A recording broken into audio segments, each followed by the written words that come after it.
कैसे? वो अभ्यस्त है, आप उस चीज के आदी हैं, अभ्यस्त हो चुके, वो हाथ बिल्कुल अभ्यस्त है। रात को खाना खा रहे हो, लाइट कट जाए तो क्या खाना हाथ से खाएंगे तो क्या नाक में जाएगा? नहीं जाएगा, क्योंकि हाथ अभ्यस्त है कि रोटी दाल उठाएगा तो कहां जाएगा? मुंह में ही जाएगा महाराज। वो अभ्यस्त हो चुका है। तो हमें आपको आवश्यकता है सिर्फ एक बात की कि अपने मन को, अपनी वाणी को अभ्यस्त कराइए। किस बात का? राम नाम का, राधे राधे का, श्यामा जी महाराज का, किसी भी देवता को मानते हो, ओम नमः शिवाय का, जय माता दी। आप वृंदावन चले जाइए, अगर रिक्शे वाले पर बैठ जाएंगी तो वो किसी को घंटी बजाकर नहीं हटाता। अगर कोई सामने होगा राधे राधे, आदमी अपने आप पथ छोड़ देता है। अयोध्या जी में चले जाइए, कोई संत अगर जा रहा होगा और आपको बुलाना होगा तो आपको नाम से नहीं बुलाएगा, भले आपका नाम जानता होगा, वो आपको जानते किस नाम से बुलाएगा? राम जी, सीताराम जी, ये नाम से पुकारेगा आपको, क्योंकि उसकी वाणी अभ्यस्त हो चुकी है राम नाम बोलने की। तो जीवन में राम को प्रमुख बनाइए महाराज, अभ्यस्त करिए। इसीलिए बुजुर्ग जब पहले नाम रखते थे बच्चों का, तो शंभु नाम, राज नारायण, राम नारायण, अवधेश, मुरली मनोहर, इस तरह के नाम रखते थे। क्यों? जीते मरते उठते सोते बैठते किसी भी स्थिति में हमारे मन में हमारे बच्चों का नाम चलता रहता है। इसी बहाने राम का नाम सुमिरन होता रहेगा।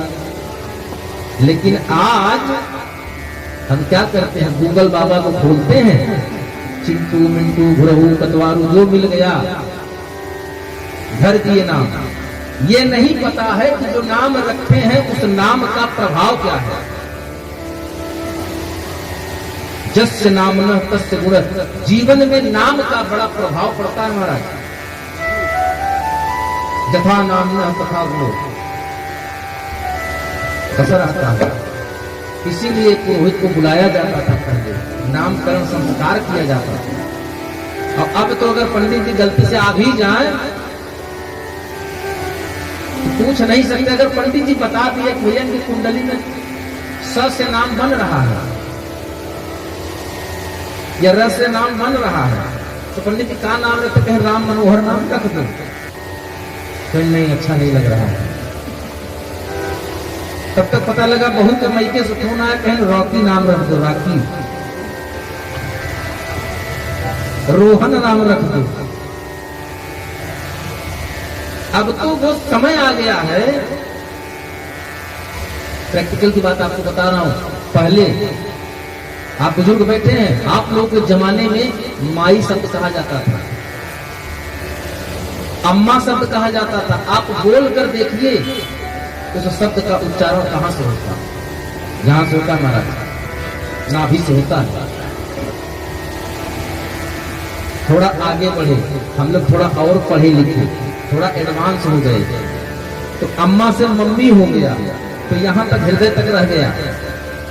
अब थोड़ा बच्चे और पढ़े लिख गए तो मॉम हो गया।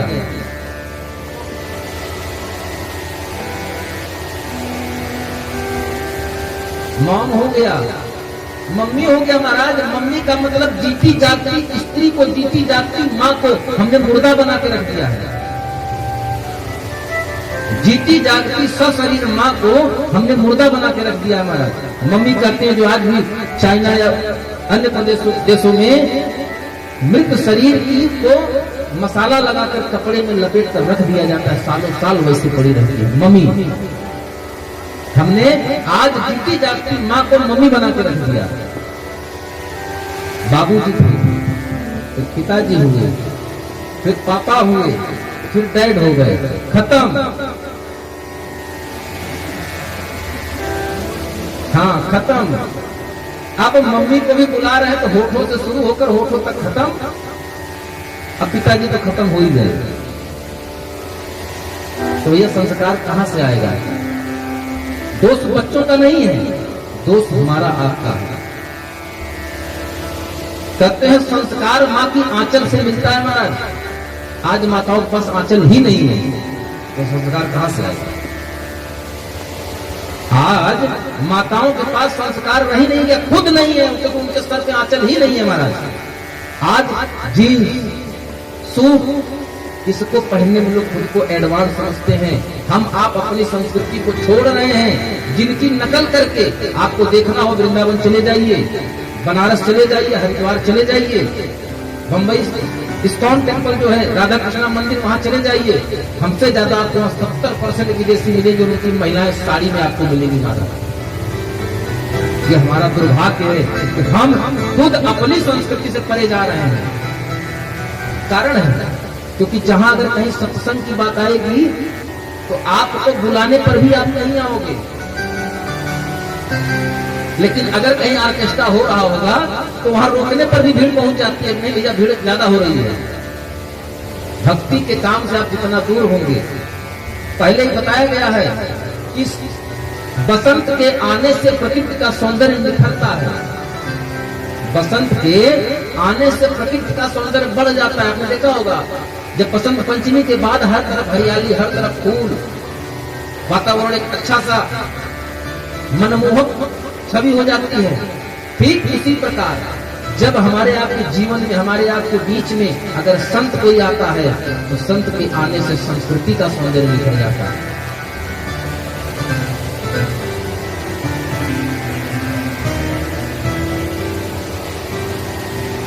ये हमारा दुर्भाग्य है कि हम खुद अपनी संस्कृति को छोड़ रहे हैं, जबकि शास्त्र कहता है धर्म एव हतो हन्ति, धर्म एव हतो हन्ति, धर्मो रक्षति रक्षितः। ये शास्त्र कहता है, मैं नहीं कह रहा हूं। अगर आपने धर्म का मार्ग छोड़ा, धर्म को नुकसान पहुंचाने का प्रयास किया तो धर्म आपको कहीं का नहीं छोड़ेगा महाराज। लेकिन अगर आपने धर्म को सुरक्षित किया, धर्म अनुसार जीवन चलाया, अपना धर्म को महत्व दिया, धर्म के प्रति कट्टरता रखी, तो धर्म हर स्थिति में, हर परिस्थिति में आपकी रक्षा करेगा। धर्म एव हतो हन्ति, धर्मो रक्षति रक्षितः। इसीलिए विद्वान कहते हैं तस्मात् धर्मो न हन्तव्य। इस कारण से कभी धर्म को छेद नहीं पहुंचाना चाहिए, धर्म को कभी भी चोट नहीं करना चाहिए। प्रयास करिए जीवन में कि हमसे कभी ऐसा कोई काम न हो जो हमारे धर्म के विरोध में हो। मैं इस मंच से ये नहीं कहता हूं कि आप किसी भी धर्म का, किसी भी संप्रदाय का विरोध करिए, लेकिन अपने संप्रदाय, अपने धर्म को दिखने मत दीजिए महाराज, क्योंकि धर्म ही मर्यादा है। और आज हम जितने धर्म को पीछे छोड़ते जा रहे हैं, हमारा समाज उतना विकृत होता जा रहा है। आज युवान की बात छोड़ दीजिए, छोटे छोटे मासूम बच्चे तक सुरक्षित नहीं है हमारा समाज में। तो क्यों? क्योंकि हम अपने धर्म से, अपनी संस्कृति से अलग हो रहे हैं। इसीलिए हमारे आपको जीवन में कथा की आवश्यकता है, पशुओं को कथा की आवश्यकता नहीं है। पशुओं को यह पता है कि हमारा कैसा व्यवहार किस योनि के साथ होना चाहिए। गौवंश है तो उसका क्या संबंध गौवंश के साथ होना चाहिए, वो संबंध सिर्फ और सिर्फ गौवंश के साथ है, किसी और के साथ नहीं है। हम अपने मार्ग से भटक गए हैं, इसलिए हमको सतमार्ग पे लाने के लिए कथा की जरूरत है, राम कथा की जरूरत है। हमें निज धर्म पर चलना कौन सिखाता है? ये कथाएं सिखाती है महाराज। राम कथा, कृष्ण कथा, शिव कथा हमको ये सिखाती है क्या? हमें निज धर्म पर चलना सिखाती रोज रामायण। हमें निज धर्म पर चलना सिखाती रोज रामायण। हमें निज धर्म पर चलना सिखाती रोज रामायण। हमें निज धर्म पर चलना सिखाती रोज रामायण।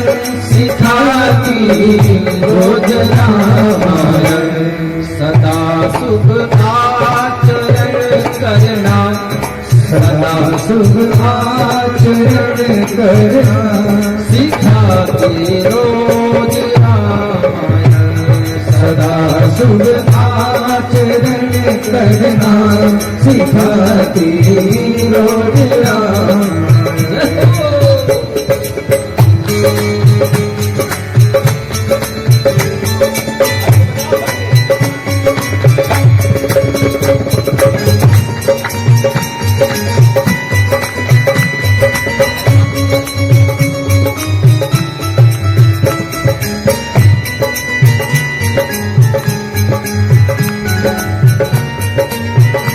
और क्या सिखाती है? विद्वत समाज कहता है कि भागवत महापुराण की कथा हमको मरना सिखाती है। क्या सिखाती है? क्योंकि परीक्षित जी का दूसरा प्रमुख प्रश्न यही था कि मरने वाले व्यक्ति को क्या करना चाहिए। तो भागवत हमको क्या सिखाती है? मरा कैसे जाए, लेकिन मरने के पहले क्या सीखने की जरूरत है? जीना। अगर आपने जीना सीख लिया तो मरने की सीखने की जरूरत नहीं आएगी महाराज। जिन्हें संसार सागर से उतर कर पार जाना है, जिन्हें संसार सागर से उतर कर पार जाना है, उतर कर पार जाना है। उन्हें सुख के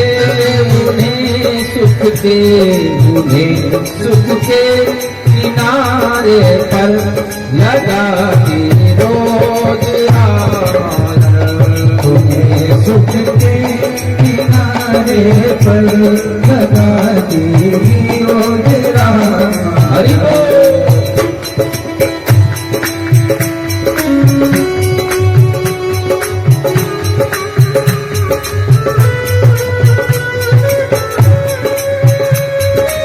जय जय।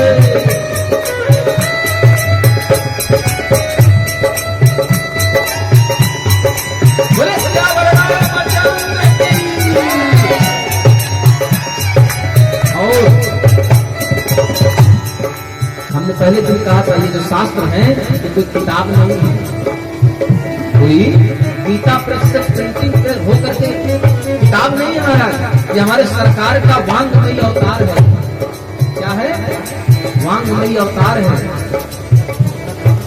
इसमें आपको क्या कुछ नहीं मिल रहा है। कहीं छवि विष्णु की बाकी, कहीं शंकर की झांकी है। कहीं छवि विष्णु की बाकी, कहीं शंकर की बाकी है। कहीं शंकर की झांकी है। हृदय आनंद, हृदय आनंद, हृदय आनंद झूले पर झूलाते रोज रामायण। हृदय आनंद झूले पर झूलाती रोज रामायण। हरि बोल।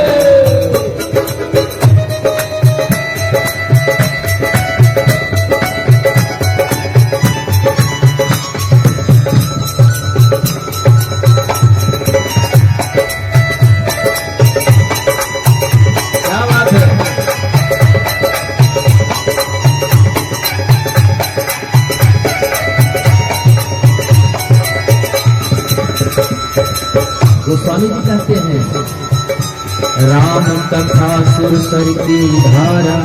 ये कथा क्या है? प्रत्यक्ष गंगा की धारा है। आपको बनारस जाने की जरूरत नहीं है, हरिद्वार जाने की जरूरत नहीं है। दरस परस मज्जन कई पाना, दर्शन कर लीजिए, स्पर्श कर लीजिए।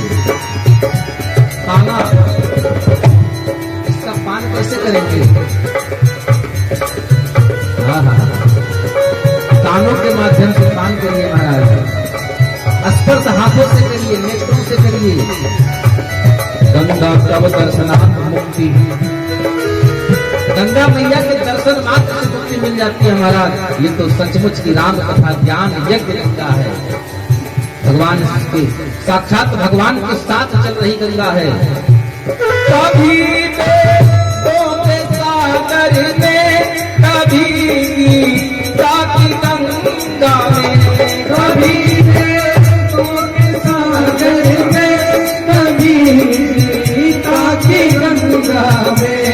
कभी गीता की गंगा में, कभी सरगर्द हे बाबा, कभी सरगर्द को मन में, कभी सरगर्द को मन को डुबा के रोज रामायण, कभी सरगर्द के मन को डुबा के रोज रामायण। सरल कविता की कुंडों में बनाम फिर यही हिंदी का, सरल कविता की कुंडों में बनाम फिर यही हिंदी का बनाम। जहाँ प्रभु प्रेम हेरा हो, बड़े प्रेम से, जहाँ प्रभु प्रेम का दर्शन कराते रोज रामायण, जहाँ प्रभु प्रेम का दर्शन कराते रोज रामायण। सदा सुख आचरण करना सिखाती रोज रामायण, सदा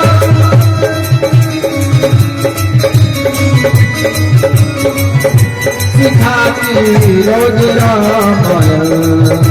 हमें निज धर्म पर चलना सिखाती रोज रामायण। हमें निज धर्म पर चलना सिखाती रोज रामायण, सिखाती रोज रामायण। हमें निज धर्म पर चलना सिखाती रोज रामायण। नित्य प्रदीप सिखाती है महाराज, नित्य सिखाती है, नित्य शिक्षा देती है। ये दुर्भाग्य हमारा है कि हम इस शिक्षा को ले नहीं पा रहे हैं। आइए चलते हैं अपने दूल्हा सरकार की छवि में। राम जी का सुंदर विवाह हुआ है महाराज। हाँ हाँ,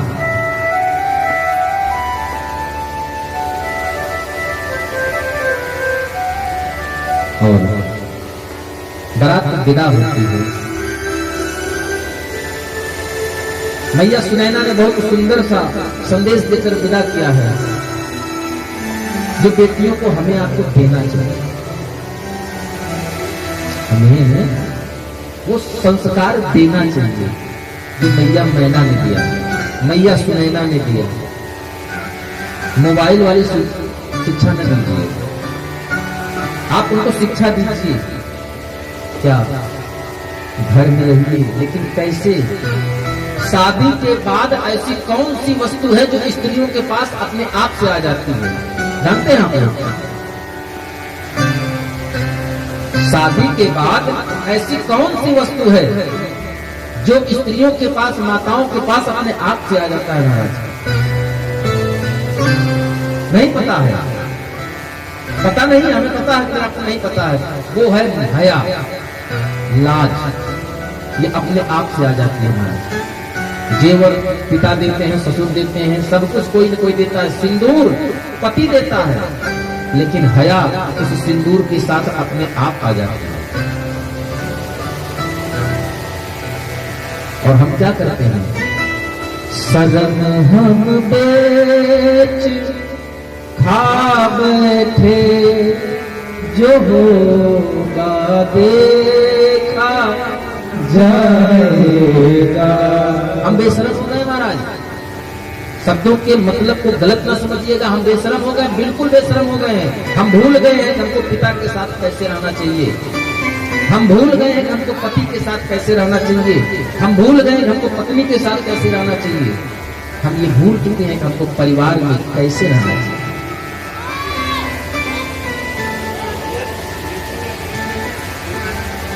इसलिए हम तो ये आपसे निवेदन करेंगे, इस व्यास मंच से निवेदन करूंगा महाराज। रामचरितमानस से बढ़िया शिक्षा देने वाला, रामचरितमानस से बढ़िया राजनीति बताने वाला, रामचरितमानस से बढ़िया कूटनीति बताने वाला रामचरितमानस में माता और पुत्र का संबंध बताने वाला, भाई भाई का संबंध बताने वाला, पति पत्नी का संबंध बताने वाला कोई दूसरा ग्रंथ नहीं है। ये संस्कार हमारे हिंदुस्तान का है महाराज। लक्ष्मण जी से राम जी ने पूछा कि भैया ये कुंडल, ये पाजेब क्या आप पहचानते हुए जानकी के हैं? तो लक्ष्मण जी ने हाथ जोड़ लिया महाराज, कहा भैया मैंने तो आज तक देखा ही नहीं। मैंने देखा है क्या? मैंने जानकी मैया के पैर देखे हैं, वो भी पैर पूरे नहीं देखे हैं। पैर में अंगूठा देखा, अंगूठे को भी कभी पूरा नहीं देखा। मैंने अंगूठे के नाखूनों को देखा है महाराज। ये प्रमाण रामचरितमानस देता है, मैं नहीं कह रहा हूं। लक्ष्मण जी ने कहा कि मैंने सीता मैया के सिर्फ और सिर्फ पैर के अंगूठे के नाखून को देखा है। वो भी क्यों देखा? क्योंकि हमें झुक कर प्रणाम करने के समय वो दिखता है। ये संस्कार हमारे हिंदुस्तान का था। ये एक देवर है और एक देवर लंका में रहने वाला विभीषण था। जब रावण के द्वारा अपमानित करके भगाया गया, लंका के किनारे समुद्र तट पर राम जी के साथ बैठे हैं, रात में सब लोग अपना विचार विमर्श कर रहे हैं। उस समय रावण लंका की ऊंची अट्टालिका पर बैठ करके अखाड़ा देख रहा था, मल्लयुद्ध देख रहा था अपनी धर्मपत्नी मंदोदरी के साथ। और उत्साह में मंदोदरी जब हिल जाती थी तो उसके कान के कर्णफूल जो थे उसमें इतने सुंदर सुंदर मोती हीरे माणिक लगे थे, जो गालों से टकराकर हिल रहे थे तो बिजली जैसी चमक जाती थी। तो राम जी ने कहा, हे विभीषण जी, आसमान तो बिल्कुल साफ है, फिर ये अचानक से बीच बीच में बिजली कहां से कौन उठी? विभीषण ने कहा, क्षमा करिएगा महाराज, ये बिजली नहीं है, ये हमारी भाभी मंदोदरी के कानों के कर्णफूल हैं जो उसके सुंदर गालों से टकराकर हिल रहे हैं। ये संस्कार हमारे हिंदुस्तान का नहीं था महाराज।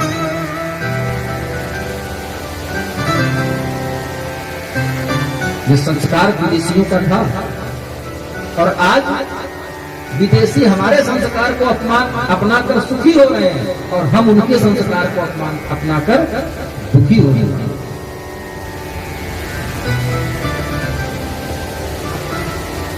लेकिन सारी चीजों के बाद एक अच्छाई हमारे समाज में आज भी है। सारी बुराइयां हैं, सब कुछ है। देखिए, इंसान गलतियों का पुतला है महाराज। मैं तो जानता हूं इंसान गलती का पुतला है, लेकिन कहीं न कहीं अभी हमारे समाज में कुछ एक समुदाय को छोड़ दिया जाए तो अभी हम लोग की आस्था कुछ न कुछ भगवान के प्रति जीवित है, आस्था जागृत है। अगर आस्था जागृत ना होती तो इस तरह के आयोजन कब के बंद हो गए होते महाराज। कल हम सभी लोगों ने देखिए, हमारी बहुत सी माताएं यहाँ बैठी हैं, हम चाहेंगे कि आप सभी लोग हमारी बातों को अन्यथा ना लीजिएगा। जो सत्य है मैंने वही बात कही है। जो चीज हमारे पास होगी हम वही तो आपको दे सकते हैं। हमारे पास जो नहीं होगा हम आपको कहां से देंगे? मेरी जेब में 10 रुपया, आप हमसे 100 रुपया मांगे तो हम आपको दे पाएंगे? कदापि नहीं दे पाएंगे। लेकिन 100 की जगह 110 हो या 100 होगा तो हमें आपको 100 दे सकता हूं। तो खुद श्री राम आचार्य शर्मा जी ने कहा था, गायत्री महाशक्ति पीठ वाले पूज्यपाद आचार्य जी, अपनी सुधार संसार की सबसे बड़ी सेवा है। हम सुधरेंगे जग सुधरेगा, ये उनका नारा था। हम सुधर जाएंगे तो जग सुधर जाएगा। अपनी सुधार संसार की सबसे बड़ी सेवा है। ये कुछ घोष दिया था किन्होंने? श्री रामाचार्य शर्मा जी पूज्य।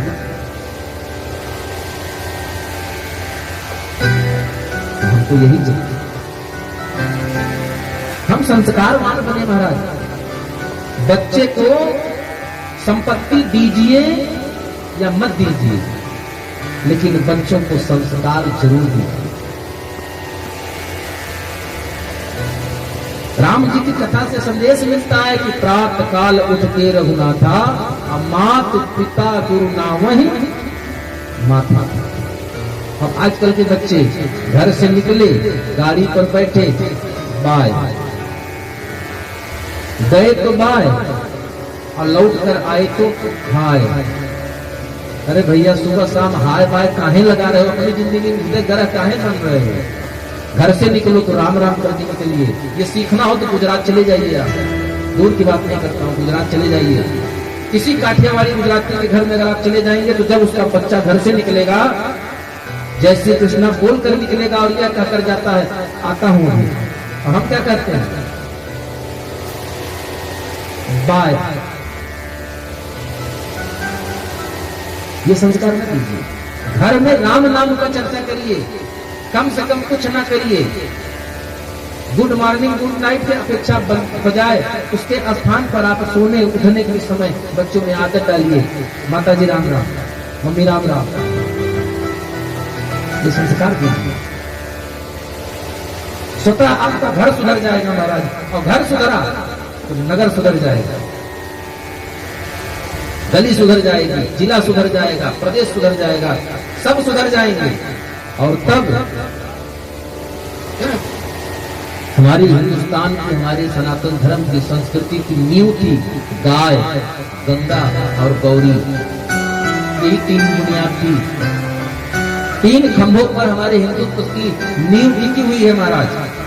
हमारे सनातन धर्म की बुनियाद तीन ईंटों पर रखी हुई है, गाय, गंगा और गौरी। जबकि आज हमारे समाज में तीनों असुरक्षित हो गए। इसलिए इस व्यास मंच से मैं आज आखिरी दिन कथा के विश्राम दिवस में आप सभी लोगों से निवेदन करूंगा कि जहां तक हो सके खुद संस्कारवान बने और बच्चों को संस्कारवान बनाए। संपत्ति